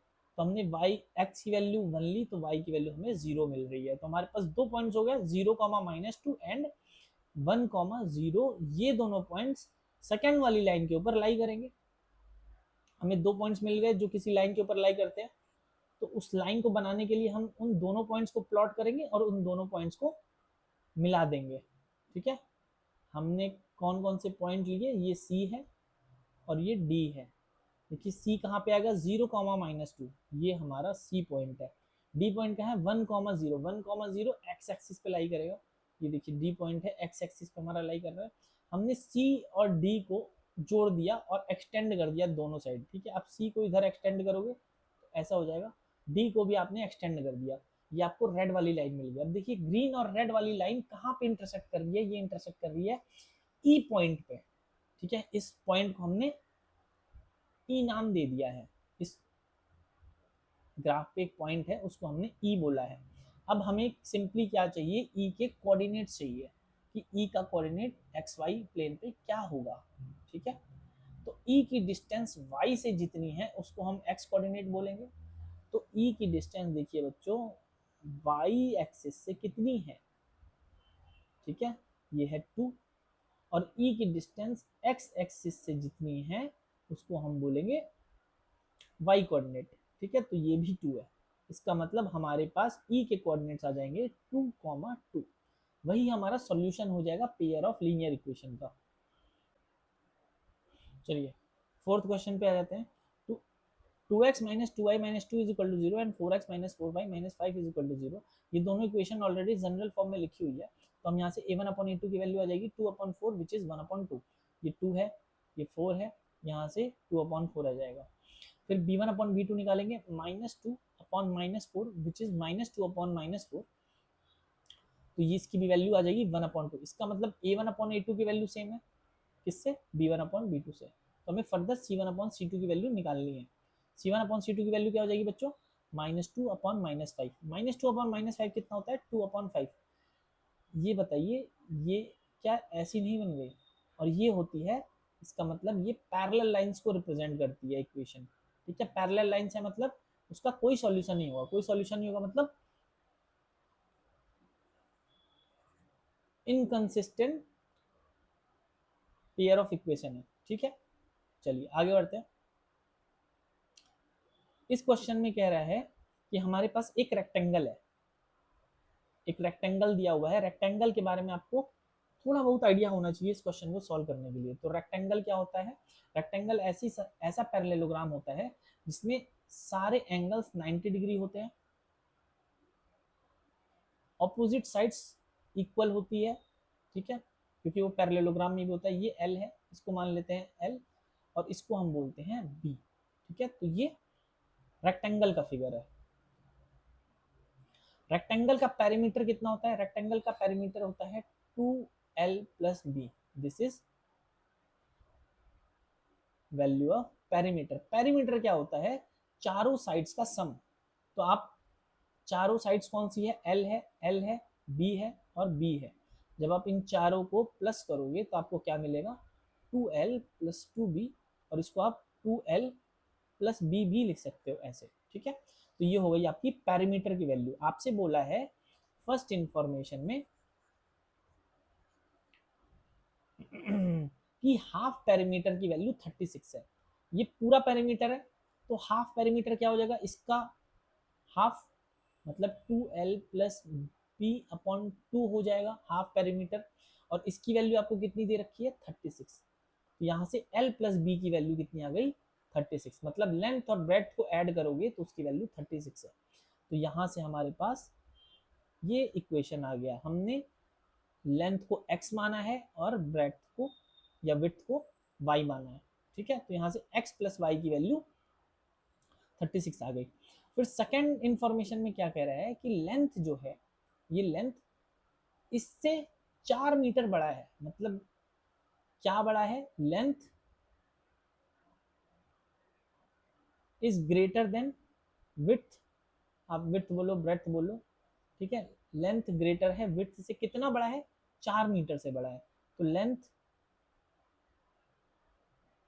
Is equal to breadth plus 4। Length को हम क्या बोल रहे हैं? एक्स बोल रहे हैं। और ब्रेड्थ को क्या बोल रहे हैं? ब्रेड नहीं है, ये ब्रेड्थ है। ब्रेड्थ को क्या बोल रहे हैं? वाई बोल रहे हैं। ठीक है, या विड्थ, विड्थ को क्या बोल रहे हैं? वाई बोल रहे हैं। ठीक है, तो x is equal to y plus 4 आ गया। ठीक है, ये हमारी सेकेंड इक्वेशन है। इन दोनों इक्वेशन को हमने जनरल फॉर्म में लिख लिया है। ठीक है, ये देखिए, ये फर्स्ट इक्वेशन है x plus y minus 36 is equal to 0, और ये सेकंड इक्वेशन है x minus y minus 4 is equal to 0। यहाँ से आप a1 अपॉन a2 की वैल्यू निकालेंगे बच्चों तो 1 आ जाएगी, और b1 अपॉन b2 की वैल्यू निकालेंगे तो आपके पास 1 अपॉन माइनस 1 आ जाएगी, मतलब माइनस 1 आ जाएगी। तो a1 upon a2 is not equal to b1 upon b2। इसका मतलब हमें एक सॉल्यूशन मिलेगा। अगर इन दोनों इक्वेशंस को हम सॉल्व करें तो हमें एक x और एक y की ऐसी वैल्यू मिलेगी जो इन दोनों इक्वेशन को एक साथ सेटिस्फाई करेगी। यही होता है pair of linear equation in two variables का मतलब, कि हमें दो लीनियर इक्वेशंस दी है और हमें एक x और y ऐसा चाहिए जो उन दोनों इक्वेशंस को एक साथ सेटिस्फाई करेगा। ठीक है, ठीक है, तो यहाँ से हमें ये पता चल गया कि ये एक सॉल्यूशन मिलेगा, मतलब कंसिस्टेंट है। कंसिस्टेंट है तो अब हम ग्राफ बना के देख लेते हैं। उसका ग्राफ हमें चाहिए, ग्राफिकली चाहिए उसका सॉल्यूशन। ठीक है, तो कितनी x और y की वैल्यू आएगी, या रेक्टेंगल क्या है हमारा और विड्थ क्या है। ठीक है, तो सबसे पहले हम इस लाइन को प्लॉट करेंगे। ठीक है, क्योंकि ये लीनियर इक्वेशन है, और लीनियर इक्वेशन को अगर आप ग्राफ पे प्लॉट करते हो तो आपको एक स्ट्रेट लाइन मिलती है। ठीक है, अब इसको प्लॉट करने के लिए आपको दो पॉइंट्स चाहिए जो उस लाइन के ऊपर लाई करते हैं। हम कहते हैं वो पॉइंट्स हैं ए और बी। बेसिकली आपको ये निकालना है कि कौन से ऐसे पॉइंट्स हैं जो इस लाइन के ऊपर लाई करते हैं।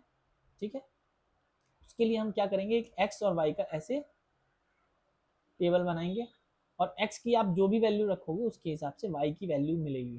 ठीक है, बट ध्यान दीजिएगा कि एक्स की आप ऐसी वैल्यू लीजिए ताकि वाई की जो वैल्यू मिले वो भी इंटीजर हो। अगर आप एक्स की वैल्यू इंटीजर लेना चाहते हो ठीक है, और y की वैल्यू भी इंटीजर लेना चाहते हो ताकि आपकी प्लॉटिंग इजी हो जाए, तो आपको थोड़ा सा ध्यान देना पड़ेगा। ठीक है, तो हमने क्या किया है, हमने x की वैल्यू 18 जब रखी है यहाँ पे x की जगह, तो हमें y की वैल्यू 18 मिली है और दोनों वैल्यू क्या है, इंटीजर है, इसलिए हमने एक पॉइंट ले लिया है 18,18 और 18,18 इस लाइन के ऊपर लाई करेगा।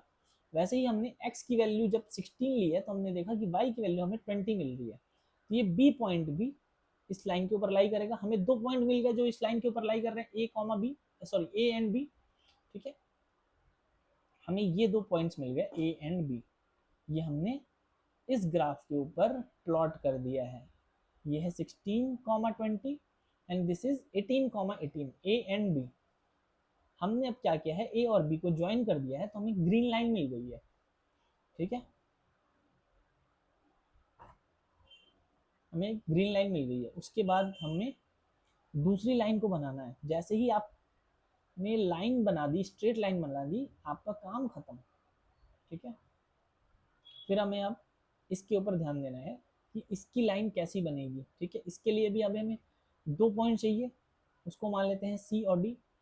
आप फिर एक टेबल बनाओगे एक्स और वाई का, ऐसी एक्स की वैल्यू लेना ताकि आपको वाई की वैल्यू भी इंटीजर मिले। तो हमने देखा कि अगर x की वैल्यू हम 4 लेते हैं तो हमें y की वैल्यू, सॉरी, कितनी मिलती है, x की वैल्यू जब आप 4 लेते हो तो आपको y की वैल्यू 0 मिलती है। ये चेक करते हैं एक बार कैसे मिल रही है। यही इक्वेशन है आपकी,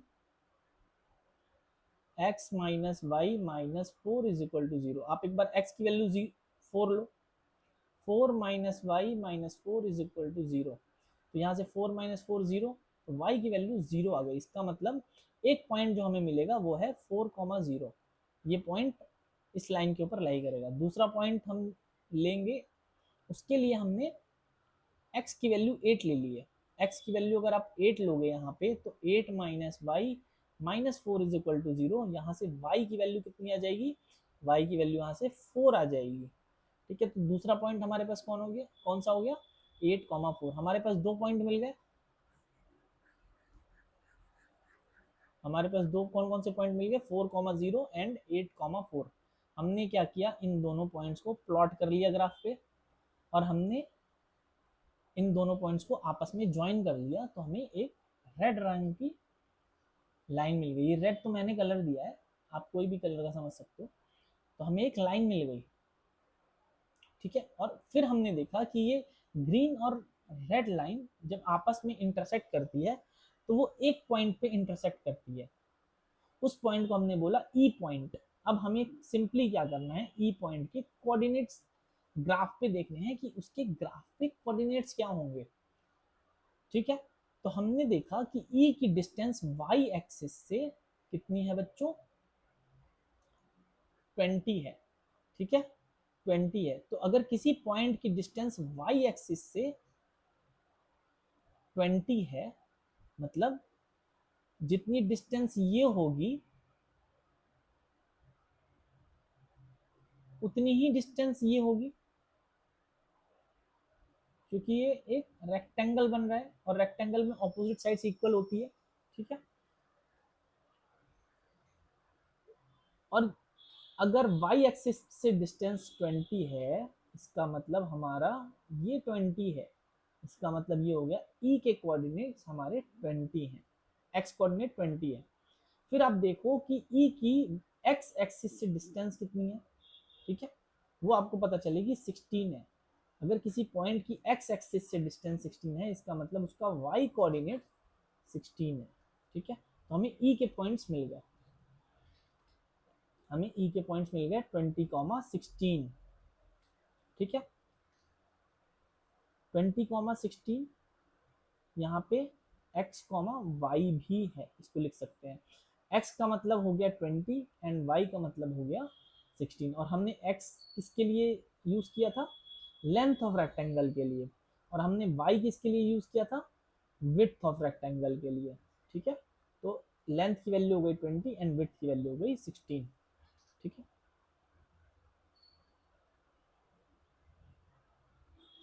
आगे चलते हैं।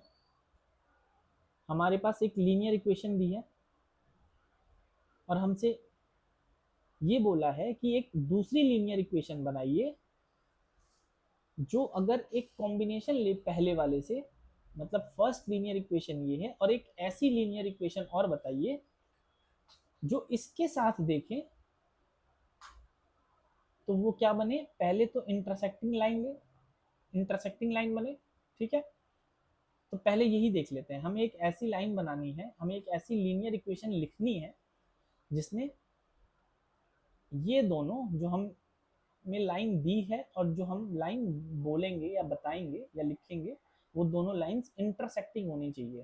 तो इंटरसेक्टिंग के लिए बच्चों हमें पता है कि a1/a2 की वैल्यू b1/b2 के बराबर नहीं होनी चाहिए। ठीक है, तो लेट सपोज कि हमारी लाइन, जो हमारी नई लाइन है या दूसरी लाइन है, उसकी जनरल फॉर्म ये है ax plus b y plus c. A की कुछ वैल्यू हो सकती है, बी की कुछ वैल्यू हो सकती है, सी की कुछ वैल्यू हो सकती है, और हमें यही ए बी और सी की ऐसी वैल्यू निकालनी है ताकि a1/a2 की वैल्यू b1/b2 के बराबर ना हो। तो हमने इसको फर्स्ट इक्वेशन माना है। तो हमारे पास यहाँ से a1 की वैल्यू 2, b1 की वैल्यू 3 और c1 की वैल्यू -8 आ जाएगी, और हमारे पास ये इक्वेशन दी हुई है, या इसको हम a2x plus b2y plus c2 is equal to 0 भी बोल सकते हैं। इसका मतलब क्या हो गया बच्चों, हमारे पास a1 की वैल्यू क्या है, 2 है। ठीक है, तो 2/a2 की वैल्यू किसके बराबर नहीं होनी चाहिए, b1/b2 के बराबर नहीं होनी चाहिए। तो 3/b2 के बराबर नहीं होनी चाहिए। ठीक है, इसका क्या मतलब हो गया, आप क्रॉस मल्टीप्लाई करो, यहाँ पे भी क्रॉस मल्टीप्लाई कर सकते हो। तो ये क्या बन गया बच्चों, 2/3, मतलब a2/b2 का जो रेशियो है वो 2:3 नहीं होना चाहिए। आप कोई भी वैल्यू ले सकते हो a2 और b2 की, बट उनका रेशियो 2/3 नहीं होना चाहिए। तो हमने क्या किया है, हमने a की वैल्यू को अगर 2 लेते हो,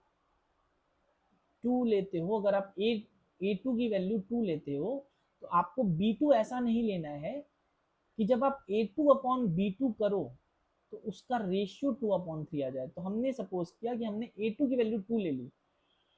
ठीक है, आप b2 की वैल्यू क्या नहीं ले सकते हो, आप b2 की वैल्यू 3 नहीं ले सकते हो, क्योंकि आप 3 लोगे तो a2/b2 का रेशियो क्या हो जाएगा, 2/3। इसका मतलब क्या हो गया, अगर आपने ये कह दिया कि a2 की वैल्यू हमने 2 ले ली, आप b2 की बस वैल्यू 3 नहीं ले सकते हो, बाकी कोई भी वैल्यू ले सकते हो। तो हमने b2 की क्या वैल्यू ले ली, हमने b2 की वैल्यू ले ली 1 ले ली। ठीक है, अब हम a2/b2 करेंगे तो हमारा रेशियो क्या आएगा, 2/1 आएगा। ठीक है, जो कि हमारी कंडीशन को फिर सेटिस्फाई कर जाएगा कि a1/a2 का रेशियो b1/b2 के बराबर नहीं होना चाहिए। बस हमें इतनी सी कंडीशन को सेटिस्फाई करवाना है। ठीक है, सी से कोई रिलेशन नहीं है। ये जो C2 हम लेंगे अपनी नई इक्वेशन में, C2 आप कुछ भी ले सकते हो, क्योंकि इंटरसेक्टिंग लाइन के लिए हम C तक जाते ही नहीं है, हम केवल a1/a2 देख लेते हैं कि b1/b2 के बराबर नहीं होना चाहिए। ठीक है, ठीक है, तो यहाँ से हम C की कोई भी वैल्यू ले सकते हैं। हमने C की 1 वैल्यू ले ली, तो हमारे पास A की कितनी वैल्यू आ गई, 2, B की कितनी वैल्यू आ गई, 1, या A2 की कितनी आ गई, 2, B2 की कितनी आ गई, 1, और C2 की आ गई 1। ठीक है, तो हमारी इक्वेशन क्या बन गई, 2x plus y plus 1 is equal to 0। ये आपकी एक इक्वेशन बन गई। ऐसी इन्फिनिट इक्वेशन आप बना सकते हो। बस आपको ये ध्यान रखना है कि a2/b2 का जो रेशियो है, ये वाली कंडीशन आपको सेटिस्फाई करनी है। a2/b2 का जो रेशियो है वो 2:3 नहीं होना चाहिए। ठीक है, 2:3 नहीं होना चाहिए, बाकी आप कोई भी वैल्यू ले सकते हो। जैसे एक एग्जांपल और लेके देखते हैं इसी लाइन के लिए। हमारी अल्टीमेटली हमने क्या कंडीशन निकाली कि a2/b2 का जो रेशियो है वो 2/3 नहीं होना चाहिए। ठीक है। A2 अपॉन B2 क्या है, ये नई लाइन में A2 है, ठीक है। इसका अपॉन इसका जो वैल्यू है वो 2:3 नहीं आनी चाहिए। तो अगर आप A2 की वैल्यू 1 ले लो और B2 की वैल्यू आप 2 ले लो, तो अभी रेशियो क्या मिलेगा आपको A2 और B2 का, 1:2, ठीक है। तो आप A2 की वैल्यू 1 ले सकते हो, B2 की वैल्यू 2 ले सकते हो, ठीक है। C की तो आप कोई भी वैल्यू ले सकते हो, ठीक है। उसके बाद आपके पास और ऑप्शन क्या है, अगर आपने A2 की वैल्यू 1 ले ली, तो क्या B2 की वैल्यू 3 ले सकते हो, बिल्कुल ले सकते हो, क्योंकि A2 अपॉन B2 का रेशियो क्या हो जाएगा, 1/3 का रेशियो हो जाएगा।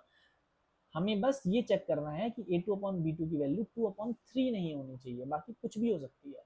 तो आप की एक और इक्वेशन क्या बन सकती है, अगर इस वाली वैल्यू को आप लोगे तो A2 की वैल्यू 1 मतलब x हो गया, B2 की वैल्यू 2 लोगे तो आप 2y हो गया, और C2 की वैल्यू तो मैंने बोली है आप कुछ भी ले सकते हो। तो कुछ भी अगर आप ले सकते हो, C2 की वैल्यू अगर आप एक बार 1 लोगे तो एक ये इक्वेशन बन गई, फिर आप x प्लस 2y, और C2 की वैल्यू फिर से आप कुछ और ले सकते हो, तो C2 की वैल्यू ये भी हो गई, ठीक है। तो ऐसे करके इनफिनिट इक्वेशंस आप लिख सकते हो, ठीक है बच्चों, समझ में आ रही है।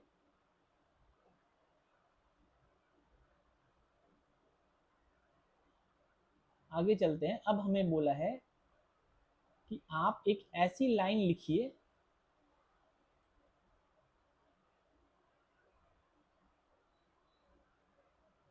आप एक ऐसी लाइन लिखिए ताकि दोनों लाइंस पैरेलल हो। मतलब पहली लाइन की इक्वेशन तो आपको दी है 2x plus 3y minus 8 is equal to 0, और आप एक ऐसी लाइन लिखिए ताकि ये दोनों लाइंस पैरेलल हो, ठीक है। इसको हम मान रहे हैं A1, A1 की वैल्यू है 2, ठीक है। B1 की वैल्यू है 3, और C1 की वैल्यू है -8। याद करिए पैरेलल लाइन की इक्वेशन क्या होती है, A1 अपॉन A2 का जो रेशियो होना चाहिए वही B1 अपॉन B2 का रेशियो होना चाहिए, ठीक है। A1 अपॉन A2 का रेशियो B1 अपॉन B2 के बराबर होना चाहिए, ठीक है। तो ये देख लेते हैं, 2 अपॉन A2 की वैल्यू किसके बराबर होनी चाहिए, 3 अपॉन B2 के बराबर होनी चाहिए, ठीक है। इसका क्या मतलब हो गया, आप क्रॉस मल्टीप्लाई कर लो यहाँ पे फिर से, तो ये हो जाएगा 2/3 is equal to A2 upon B2। इसका मतलब A2 और B2 की जो वैल्यू है, A2 अपॉन B2 की जो वैल्यू है वो 2/3 के बराबर होनी चाहिए। मतलब उनका रेशियो A2:B2 का जो रेशियो है वो 2:3 का होना चाहिए। तो देख लेते हैं, अगर यहाँ पे हम ये सेटिस्फाई करने वाले हैं कि A2 अपॉन B2 का रेशियो 2:3 है, तो अगर A2 की वैल्यू हम 2 ले लें, ठीक है। अब हम नई वाली लाइन लिख रहे हैं, A2 की वैल्यू 2x लिख लें, सॉरी A2 की वैल्यू 2 लिख लें, तो हमारी ये क्या बन गया 2x। अब हमें B2 ऐसा चाहिए ताकि A2 अपॉन B2 की वैल्यू 2:3 आ जाए, तो B2 की वैल्यू हम 3 ले लें। तो यहाँ से देखिए ये A2 है, ये B2 है, इसका रेशियो करोगे तो आप 2:3 मिल जाएगा या 2/3 मिल जाएगा, तो हमारी कंडीशन सेटिस्फाई हो रही है। अब आपसे क्या कह रहा है कि A1 upon A2 is equal to B1 upon B2 तो होना चाहिए, बट वो C1 अपॉन C2 के बराबर नहीं होना चाहिए। तो अगर आपने A2 की वैल्यू 2 ले ली, तो A1 अपॉन A2 की वैल्यू क्या बन गई, A1 ये है आपका 2, और A2 क्या है आपने अभी लिया है 2, तो ये हो गया 2। B1 की वैल्यू क्या है 3, और B2 की वैल्यू अभी आपने क्या ली है 3, तो ये दोनों तो क्या बन गया 2:2 इज इक्वल टू 3/3, मतलब इन दोनों का रेशियो तो आ गया 1। अब C1/C2 जो होना चाहिए वो 1 नहीं होना चाहिए, ठीक है। Should not be equal to, C1 की कितनी वैल्यू दी है, ऑलरेडी दे रखा है 3। तो अगर आप C2 की वैल्यू 3 लेते हो, सॉरी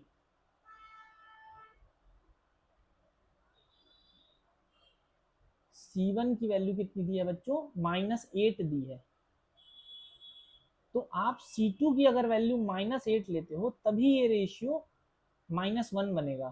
तो आप C2 की जगह आप कुछ भी वैल्यू ले लो, बस -8 मत लेना, ठीक है? क्योंकि अगर आप यहाँ पे -8 रखते हो तो ये A1/A2, B1/B2 और C1/C2 सारे इक्वल हो जाएंगे, जो हमें नहीं चाहिए, ठीक है? तो हम क्या करेंगे, C2 की वैल्यू हम -8 छोड़ के कुछ भी ले सकते हैं। तो ये -9 हम ले लिए, -9 ले लिया हमने, ठीक है? तो हमारी इक्वेशन अब क्या बन गई, C2 बस हमें और ऐड करना था, प्लस C2 करना था, तो ये हो गया -9 इज इक्वल टू 0।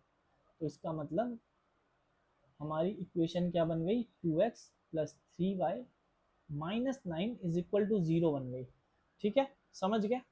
ऐसे ही करके आप अपने हिसाब से कोई भी वैल्यू ले सकते हो। ये क्वेश्चन ऐसा है जिसमें आपके ऊपर डिपेंड करता है कि आप क्या चूज करते हो, पीछे से आपका आंसर कभी मैच नहीं करेगा, ठीक है? जो पीछे एक्सरसाइज में आंसर दिया है, या अगर आप अपने पास से करते हो और मेरा सॉल्यूशन देखते हो, क्योंकि आप ये देखोगे मैंने भी शायद ये जो पीडीएफ लिख रखी है वहां पे कुछ और हो सकता है, मैंने सॉल्यूशन बताया होगा कि आप ऐसे कर लेना, ठीक है? आपकी ये वाली वैल्यू मिलेगी, बट जो मैंने अभी अभी आपको एक्सप्लेन किया है, हो सकता है वहां पे कुछ दूसरी वैल्यू ली होगी मैंने, ठीक है?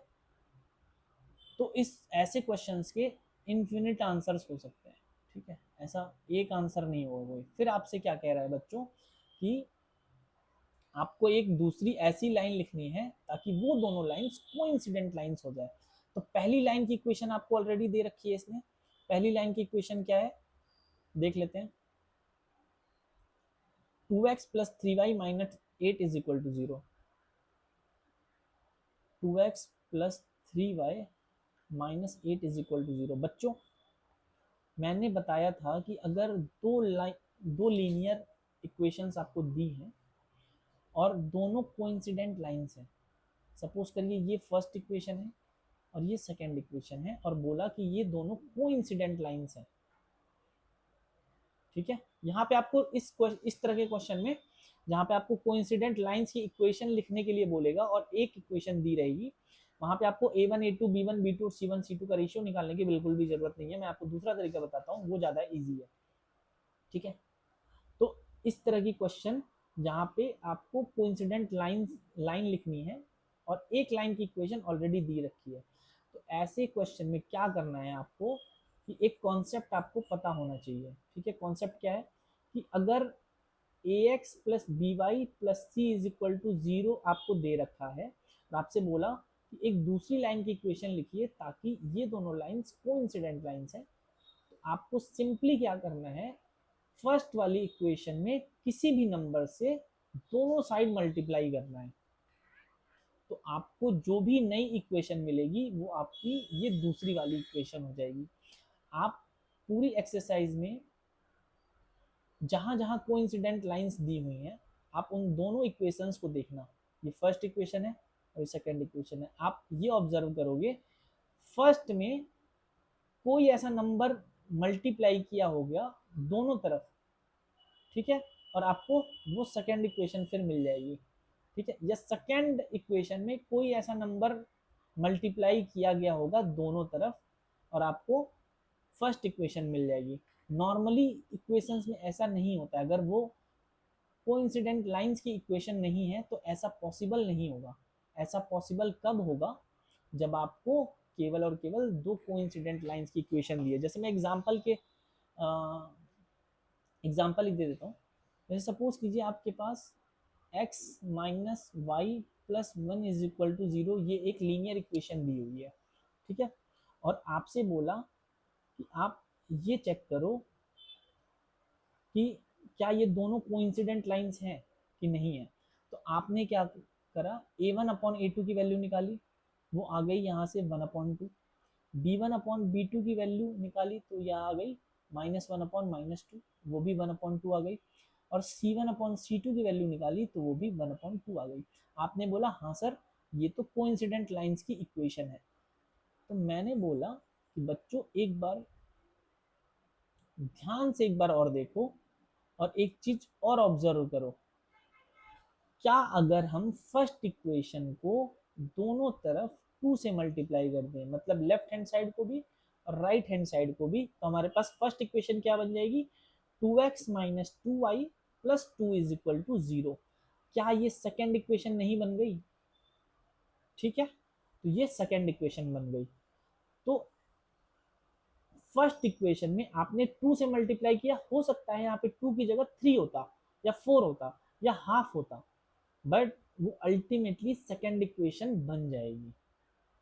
ठीक है, तो ऐसी लाइंस अगर दी हैं तो आप चेक कर सकते हो क्या एक इक्वेशन दूसरी इक्वेशन का मल्टीप्लिकेशन है क्या, अगर है तो कोइंसिडेंट लाइंस है। चलिए अब क्वेश्चन पे आते हैं। हमारे पास क्वेश्चन है 2x plus 3y minus 8 is equal to 0, एक इक्वेशन दिया और आपसे बोला है दूसरी कोइंसिडेंट लाइन लिखिए। तो आप सिंपली क्या करोगे, आप यहाँ पे 2 से मल्टीप्लाई कर दो, 3 से मल्टीप्लाई कर दो, 4 से मल्टीप्लाई कर दो, उससे कोई फर्क नहीं पड़ेगा, आपको दूसरी कोइंसिडेंट लाइन मिल जाएगी। ठीक है, मतलब इसकी कोइंसिडेंट लाइन मिल जाएगी।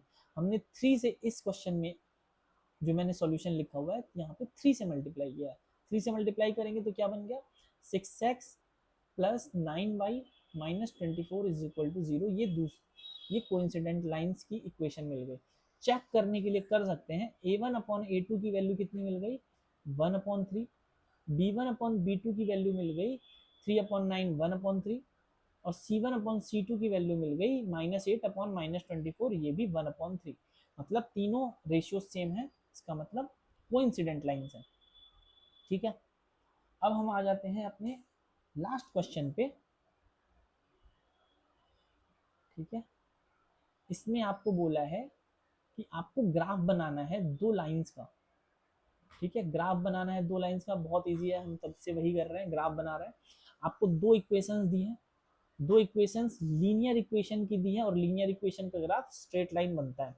स्ट्रेट लाइन बनता है, इसका मतलब हमें हर लाइन के लिए 2 पॉइंट चाहिए, इसके लिए ए और बी चाहिए और इसके लिए सी और डी पॉइंट चाहिए।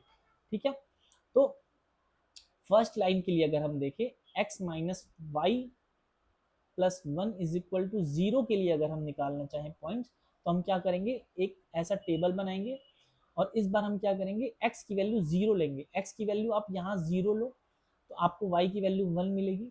आप x की वैल्यू यहाँ 1 लो तो आपको y की वैल्यू 2 मिलेगी। इसका मतलब हमारे पास दो पॉइंट्स आ गए।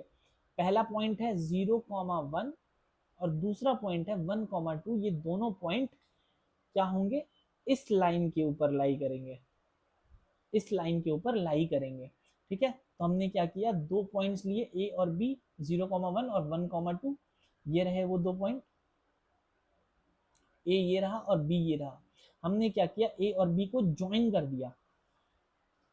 केवल हमने a और b को अभी ज्वाइन किया है तो हमारे पास एक ग्रीन लाइन मिल गई, ग्रीन लाइन मिल गई। ठीक है, अब हमारा काम क्या है, इस वाली इक्वेशन को ग्राफ पे बनाना। ठीक है, तो उसके लिए हमें दो पॉइंट्स की जरूरत है, सी और डी।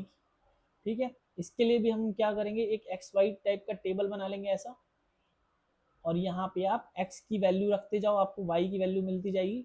x की वैल्यू आप 0 रखो इस वाली इक्वेशन में, आपको क्या मिलेगा, 3 into 0 0, 0 plus 2y minus 12 is equal to 0। यहाँ से y की वैल्यू 6 आ जाएगी, इसका मतलब ये 6 हो गया।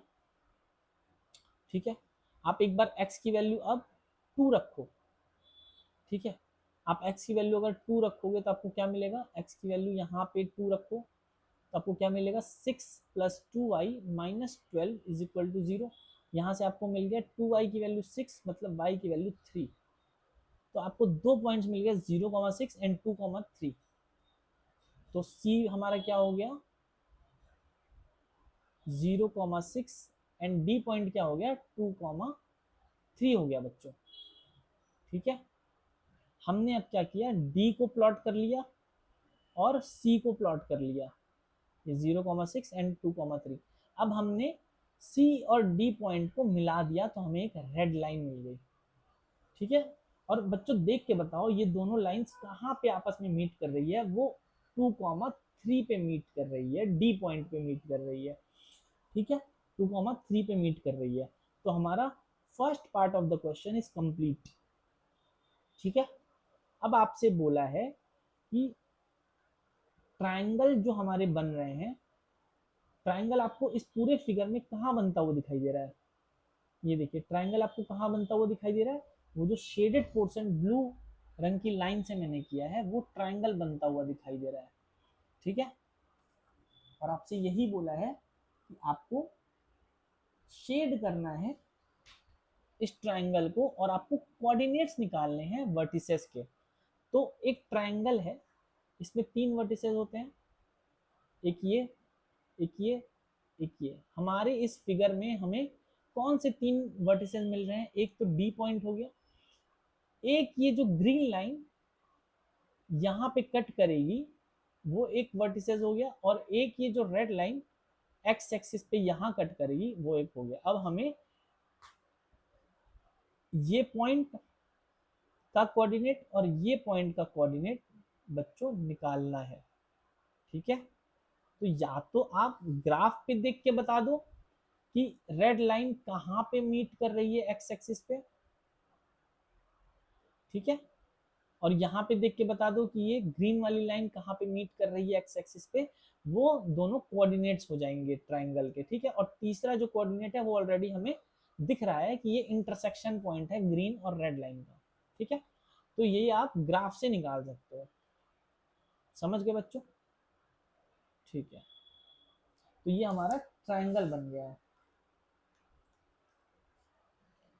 तो आप ग्राफ की मदद से इन तीनों पॉइंट्स को निकाल सकते हो।